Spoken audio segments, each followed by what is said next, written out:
ഒരുപാട് കാലം മുമ്പ് ഒരു തടാകത്തിന്റെ സമീപം ഒരു വലിയ നഗരമുണ്ടായിരുന്നു. ആ സുന്ദരമായ നഗരത്തിൽ വലിയ കെട്ടിടങ്ങളും കടകളും ഉണ്ടായിരുന്നു.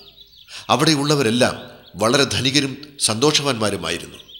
കുറച്ചു കാലം കഴിഞ്ഞപ്പോൾ നഗരത്തിൻ്റെ ചീത്തക്കാലം തുടങ്ങി. എല്ലാവരും നഗരം വിട്ടു പോകുവാൻ തുടങ്ങി.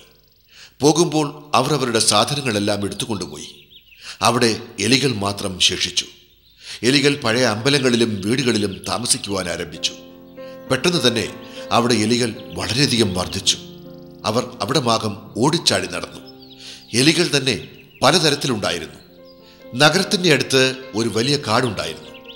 അവിടെ ഒരു ആനക്കൂട്ടം താമസിച്ചിരുന്നു. അതിൽ ഏറ്റവും വലിയ ആനയായിരുന്നു അവരുടെ തലവൻ. അത് വളരെ ദയാലുവായിരുന്നു. എല്ലാവരും അതിനെ വളരെയധികം സ്നേഹിച്ചിരുന്നു. ആ കാട്ടിൽ ഒരുപാട് കാലമായി മഴ പെയ്യാത്തത് കാരണം ജലത്തിന് വളരെ ബുദ്ധിമുട്ട് നേരിട്ടു. എല്ലാ കുളങ്ങളും നദികളും മഴ പെയ്യാത്തത് കാരണം വറ്റാൻ തുടങ്ങി. ആനകളുടെ രാജാവ് കുറച്ച് ആനകളെ വെള്ളം അന്വേഷിച്ച് പറഞ്ഞയച്ചു. കുറച്ച് ദിവസത്തിന് ശേഷം ആനകൾ സന്തോഷത്തോടെ തിരിച്ചെത്തി രാജാവിനോട് ഇങ്ങനെ പറഞ്ഞു: മഹാരാജാവേ, പഴയ നഗരത്തിന്റെ അപ്പുറത്ത് വലിയൊരു തടാകമുണ്ട്. ആ തടാകത്തിൽ നിറയെ വെള്ളമുണ്ട്.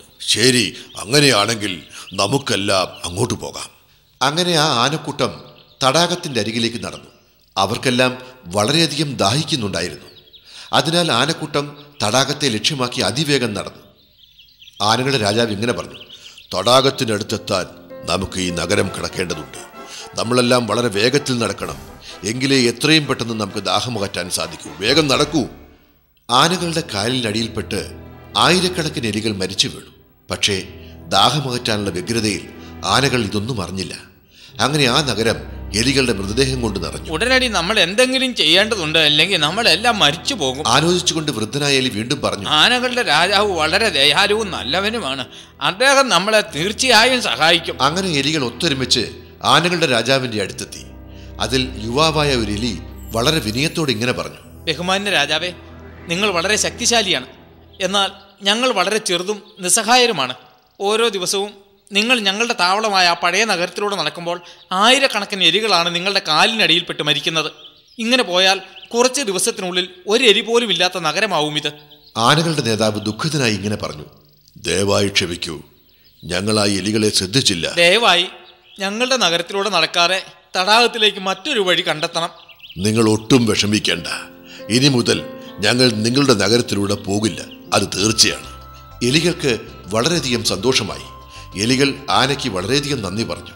കൂടാതെ ആനകൾക്ക് എപ്പോഴെങ്കിലും എലികളുടെ എന്തെങ്കിലും സഹായം വേണ്ടി വന്നാൽ അവരെ വിളിച്ചാൽ തീർച്ചയായും പ്രത്യുപകാരം ചെയ്യാമെന്നും പറഞ്ഞു. കുറച്ച് വർഷത്തിനു ശേഷം കാട്ടിൽ വേട്ടക്കാരുടെ ശല്യം തുടങ്ങി. എന്തെന്നാൽ രാജാവിൻ്റെ സൈന്യത്തിന് വേണ്ടി ഒരുപാട് ആനകളുടെ ആവശ്യം വന്നു.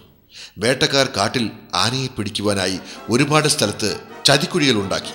പുല്ലുകൊണ്ട് മറച്ച ചതിക്കുഴികൾ കാണാതെ ആനകൾ ആ കുഴിയിൽ വീണു. പിറ്റേ ദിവസം വേട്ടക്കാർ വന്ന് കുഴിയിൽ നിന്നും ആനകളെ കയറ്റി മരത്തിൽ കെട്ടിയിട്ടു. ആനകൾ പരസ്പരം ആലോചിച്ചു: ഇനി നമ്മൾ എന്ത് ചെയ്യും? നമ്മൾ എങ്ങനെ രക്ഷപ്പെടും? അപ്പോൾ രാജാവിന് തങ്ങളെ സഹായിക്കാമെന്നേറ്റ എലികളുടെ കാര്യം ഓർമ്മ വന്നു. രാജാവ് കുഴിയിൽ വീഴാത്ത ഒരു ആനയെ ആ പഴയ നഗരത്തിലേക്ക് അയച്ചു. ആ ആന നഗരത്തിലെത്തി എലികളോട് എല്ലാ കാര്യങ്ങളും തുറന്നു പറഞ്ഞു.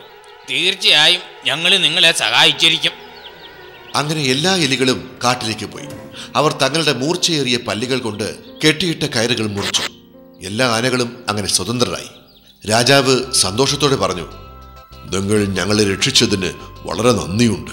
എലികൾ ചിരിച്ചുകൊണ്ട് ഇങ്ങനെ പറഞ്ഞു: താങ്കളും ഞങ്ങളെ സഹായിച്ചതല്ലേ ഒരിക്കൽ. അങ്ങനെ ആനകളും എലികളും ഒരുപാട് കാലം സുഹൃത്തുക്കളായി ജീവിച്ചു. ഈ കഥയിൽ നിന്ന് നമുക്ക് ലഭിക്കുന്ന പാഠം, നമ്മൾ മറ്റുള്ളവരെ സഹായിച്ചാൽ അവർ തീർച്ചയായും പ്രത്യുപകാരം ചെയ്യുമെന്നാണ്.